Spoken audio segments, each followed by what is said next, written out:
Back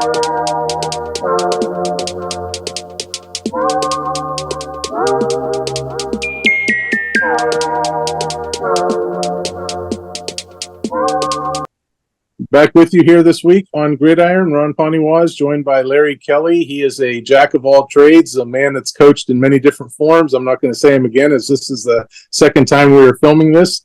Larry, you got some news regarding Newcastle? Well, no, I may be back on Coach Belundo's staff. I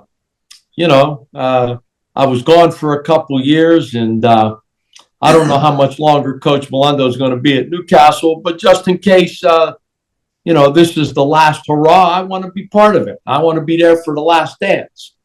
So I'll be sitting on the end of the bench again this year, and I don't know that I'll have any more input than I've had in years past, but it won't be because I'm not trying, if you know what I mean. Larry Kelly, the water boy, kind of like Adam Sandler. I'm okay, whatever. Whatever role I can fill, I'm happy to do it. Okay. All right. And we're happy to have you here. And this week we have two segments for you. We're going to tell you about a running back that's a record-setting running back, and he is Athlete of the Week. And we're going to have our Talking Points segment, where we're going to have a couple of segments there on that, a couple of topics. But first, Larry, we got Athlete of the Week, and it is Ellwood City Lincoln's Elijah Palmer-McCane, a senior, 6 foot, 200 pounds, running back. They do not list defensive positions at Ellwood City, so my guess is he's probably a linebacker. He's built pretty well. 29 carries for 200 yards and a touchdown, 6-yard run, and a catch for 59 yards and a touchdown. So he had 2 total touchdowns last week and a big 28-21 road victory over Neshannock. And he also had a 2-point conversion. Let me tell you something. Elijah's the real deal. And we might have even mentioned on last week's show, if Ellwood City can control the ball on the ground, and if they can control it with this young man, they had a chance to win that game. And that's exactly what they did. 29 carries, 200 yards against a stout Neshannock defense. I don't care too much about the touchdowns, even though he had 2. One was a 59-yard touchdown pass. He controlled the game on the ground. And it appears that Neshannock had no answer for this guy. This young man's he's been fantastic. This is last year and this year. He's the real deal. And, I've always said, if you can run the football in high school, you got a chance to win a lot of games. And that's exactly what they did last week. And the Wolverines came back and, they beat Neshannock on the road. And both you and I had Neshannock winning that game. So, my hat's off to the Wolverines, Coach Phillips, but especially to Elijah Palmer-McCane. The young man can play. Well, it's Dan Bradley is the Ellwood coach. Oh, I'm sorry. I apologize. Yeah, Coach Bradley. Yeah, and no pun intended, but it's kind of like a perfect storm. I mean, the weather wasn't the greatest, but that's football weather. So it rained quite a bit throughout the game. And coupled with Ellwood City controlling the clock, controlling the ball on the ground, it just kind of, fed into Ellwood City's, plans. That's what they wanted to do: control the clock, eat up time of possession, and they did that. And that's how you win high school football games, and especially when you're playing on the road and playing a really good Neshannock football team. Think about it. Was it 3 years ago that Ellwood City didn't win a game? And they maybe went 2 or 3 years where they only won 1 game in that span, and they're back. It started last year. As I said, Coach Bradley done a wonderful job. He coaches basketball and football, if I'm not mistaken. And last year, they made a statement, and this year it looks like they want to make a bigger statement, and they're well on their way. Yeah. Ellwood City's 2-0 on the season. Elijah Palmer-McCane is a record-setting running back for Ellwood City. He's got the program record, all-time rushing yards. He's over 3,100.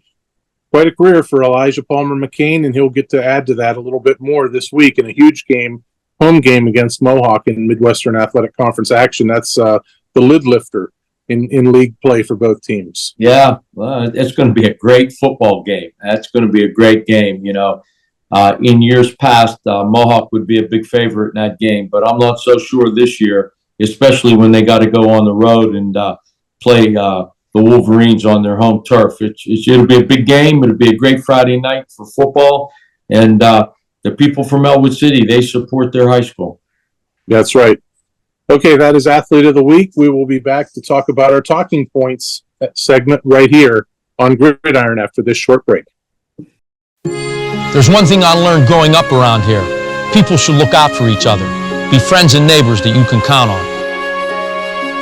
So it bothers me when people who are hurt in automobile accidents get bullied by the insurance company. I don't let bullies run over my clients. I do what I was taught growing up. Step up, stand up, and speak up for those who can't. I'm Larry Kelly, and I'm a Newcastle guy.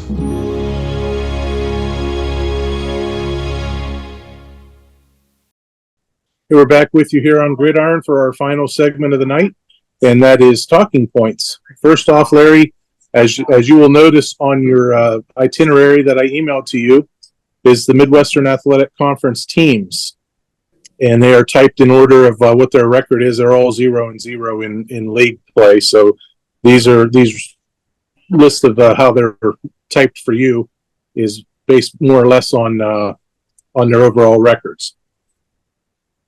So first off, let's go with Ellwood City, then New Brighton, Freedom, Mohawk, Western Beaver, Riverside, Beaver Falls, and Union comprise the Midwestern Athletic Conference.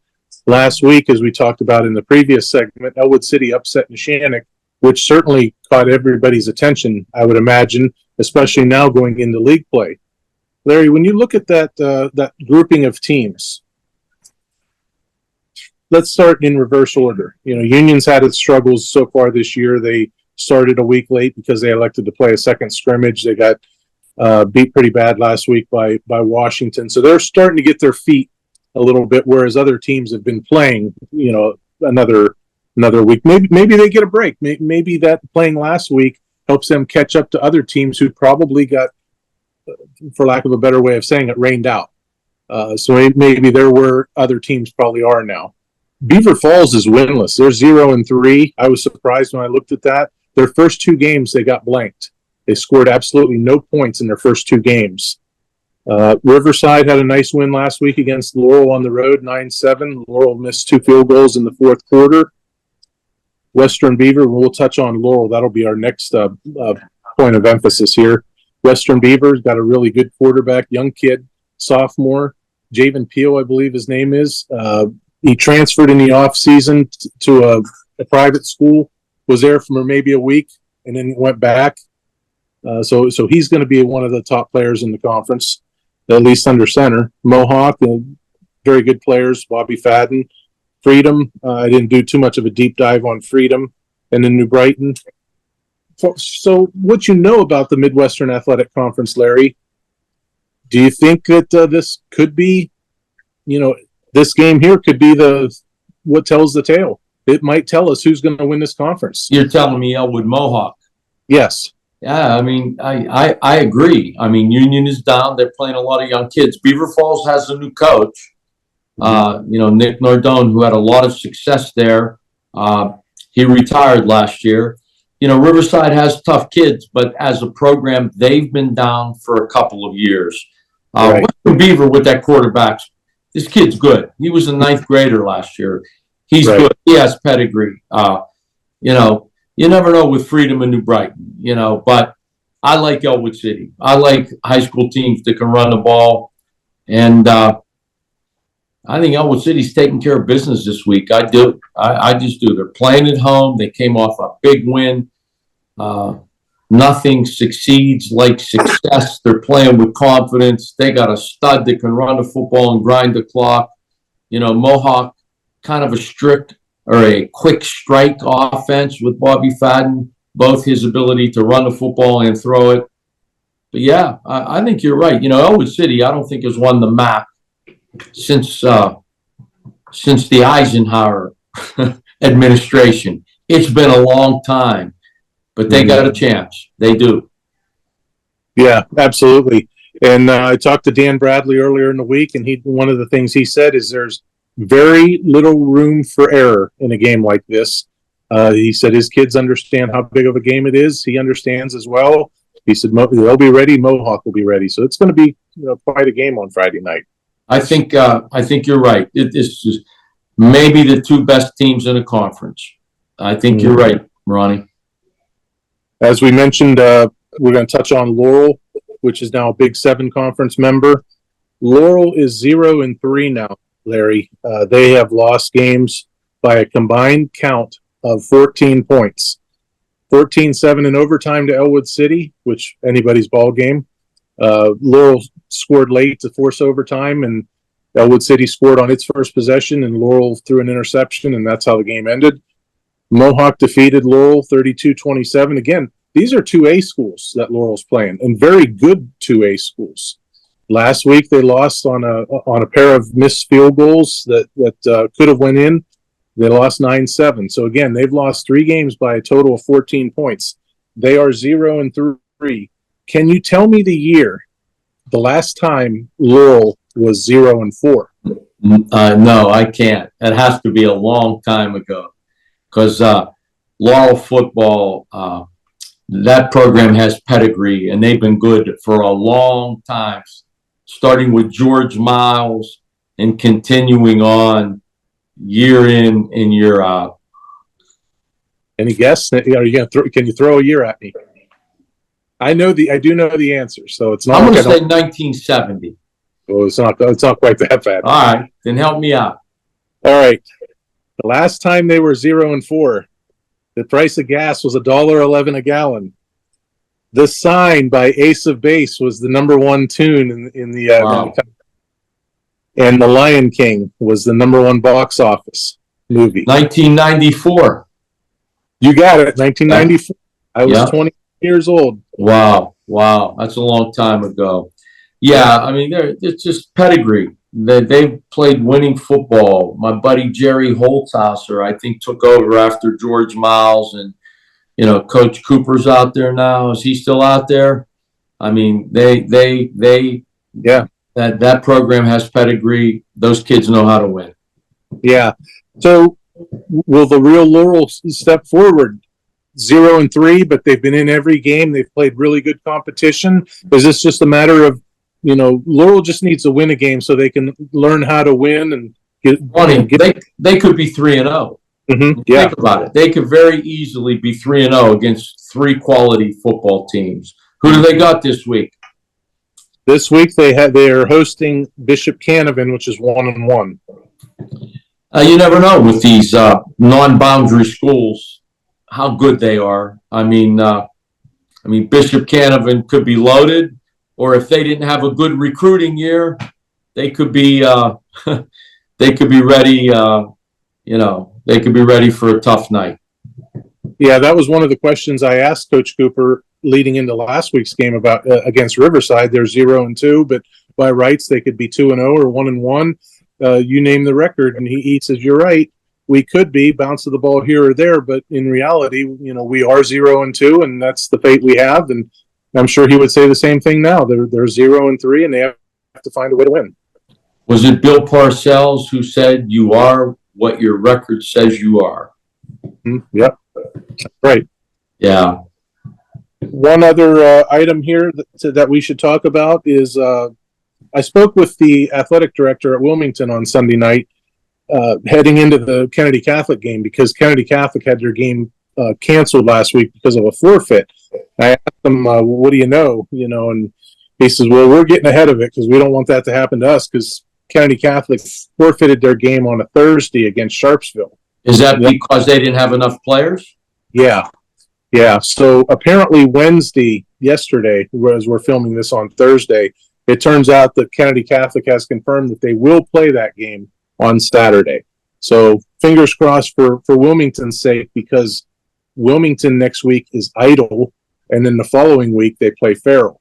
Right. And that was one of the things that athletic director Mike Copper said they want to avoid. They do not want to have 2 bye weeks in the middle of the football season. No, that would not be good. That would not be. It's good they'll have a week off before they play Farrell, give the coaches an opportunity to watch a little extra film. But, yeah, again, we talked about this last week. Kennedy has 12 players. You just never know. 2 kids get hurt in practice during a week, and you don't have enough to fill the team. So it goes back to what you say. You know, should there be a minimum of players that you are required to suit up to play a varsity sport? Right. All right, Larry. I appreciate it. Yeah, that's all we have for you this week on Gridiron. Good show. Next week we will have our full allotment. We will have Athlete of the Week, and we'll have some more topics for you. And enjoy the games, everybody. And hopefully there's a lot less rain in the forecast this week. I don't think there's any rain, so everybody can stay dry and enjoy the games. Newcastle's on the road for the first time this season. They play Knock, and this will be a litmus test for them, because those young men from Knock, having coached against them, they're tough kids. So I expect that they're going to come ready to play. But as I told you last week, I like what I see with the Red Hurricane. I really do. I do. I do. It's different. You could tell that Coach Mazaka has his hand on this, and they're a more disciplined team. They are a team that is playing disciplined football and doing it well. Well, this week, Larry, sounds like Knock, but they're going to York this week, and then Knock is coming to. Oh, okay. All right. Well, I don't know anything about York, but I know those young men from Knock are tough. Yeah. Yeah, York is, I believe, 2-1. Very good running team. I spoke with Coach Mazzocco tonight. He talked about how good their line is, and they're a good running team. And I asked him regarding going on the road for the first time. He said, we're going to treat it like a business trip.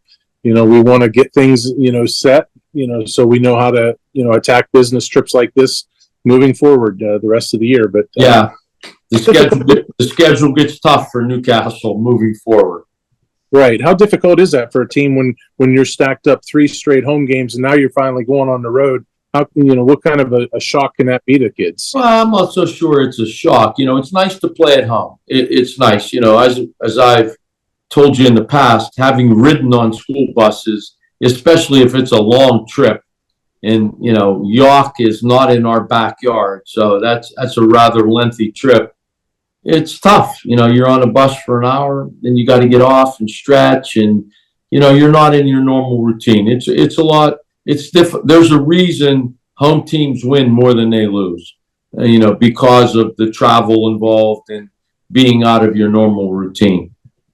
And these days, Larry Kelly travels to the game in a 3rd-string Lamborghini. I don't ride school buses anymore, my man. I know that. That's why I say you get out the 3rd-string Lamborghini. You get out and then you save the red one for the middle of the week and the blue one for the first of the week. All I know is I rode many school buses in the last 10 years, many, and they're loud. It's either too hot or too cold. The seats aren't big enough for me. So yeah, my school bus riding day is over. I'm gonna let Coach Dunlap ride the school bus when Newcastle plays this year. I'll meet him at the game. The seats are too small. What do you sit on, a toddler seat? No, man, those school bus seats don't fit guys who. I'm 6 foot 185. Those seats weren't built for guys like me. Right. All right, everybody, enjoy the games this week. We will talk to you next week. Again, we will have Athlete of the Week, talking points, and we'll go from there. Thank you for joining us. Thank you, Larry Kelly, for coming aboard. We'll see you back here next week on Gridiron. I became an attorney because I believe in hard work, fairness, and human decency. In a word, justice. Our workers' compensation clients deserve justice because in an instant, their hard work turns into hard times when they get hurt on the job. No doubt, life is tough, but so am I. I've been fighting all my life, and I'll keep fighting for you. I'm Joe George, and here in Lawrence County, it's personal.